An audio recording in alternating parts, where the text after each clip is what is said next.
Istana Al-Bahia dibangun sekitar akhir abad ke-19, yaitu antara tahun 1894 dan 1900, atas perintah Perdana Menteri Kesultanan Maroko saat itu, Moussa. Pembangunannya dimaksudkan untuk menjadi istana terbesar pada masanya. Itu sesuai dengan namanya yang berarti cemerlang. Rancangan bangunan di atas lahan seluas 8.000 meter persegi ini merupakan hasil karya sang arsitek Muhammad Al-Mekki dari Marrakesh.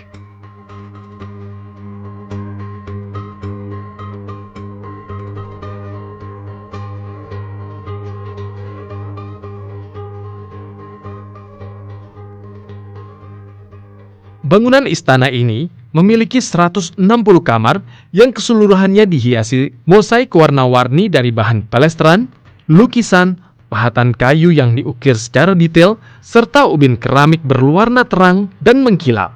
Semua elemen yang digunakan diadaptasi dari arsitektur istana Nasrid di Spanyol, yang dilebur menjadi gaya arsitektur Maroko. Sang arsitek tidak mengadopsi gaya arsitektur Art Deco yang banyak digunakan pada bangunan dan gedung-gedung di Prancis, meskipun gaya Art Deco sedang digandrungi pada saat Maroko menjadi protektorat atau kawasan perlindungan Prancis selama 44 tahun, antara 1912 sampai 1956.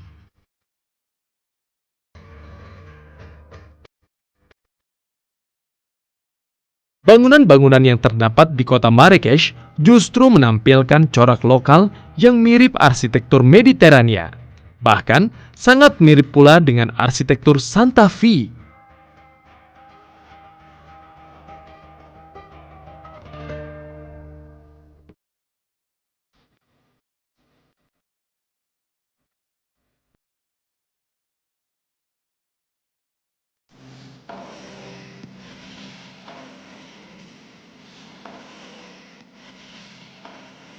Keindahan istana ini tak hanya karena arsitekturnya, tetapi juga tamannya yang tertata rapi.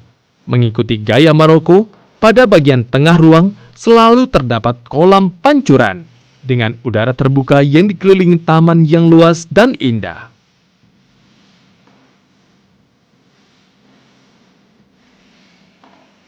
Dan untuk menimbulkan aksen romantis, di bagian taman dilengkapi dengan fitur berbagai macam tumbuhan, mulai dari tanaman bunga seperti mawar dan lavender, hingga pohon buah-buahan seperti pisang, jeruk, dan anggur.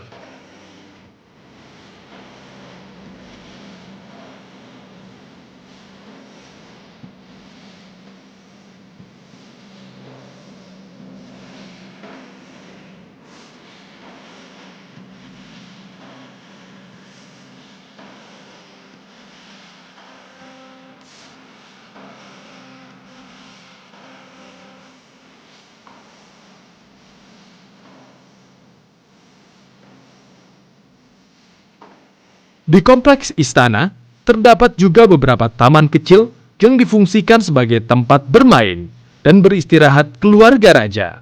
Sehingga, bisa dikatakan Istana Bahia merupakan contoh yang luar biasa dari arsitektur timur pada awal abad ke-20.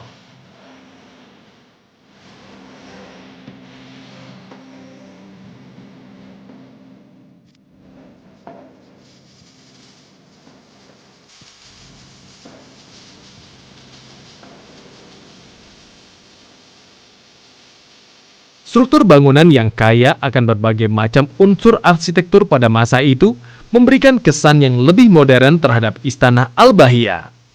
Inilah yang membuat istana ini tidak pernah sepi dari pengunjung.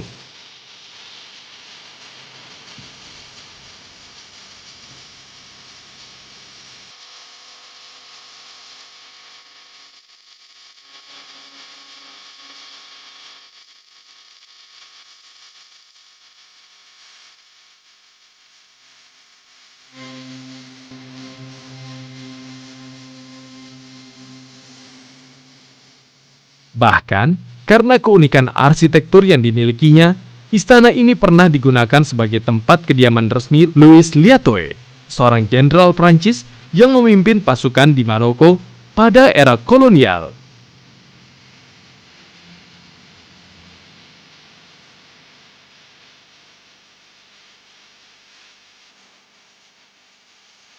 Ikhwan akhwat, demikianlah perjalanan kami mengunjungi Istana Al-Bahiyah ini.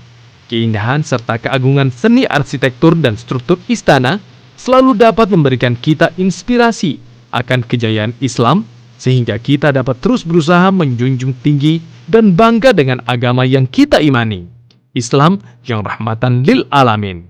Wassalamualaikum warahmatullahi wabarakatuh.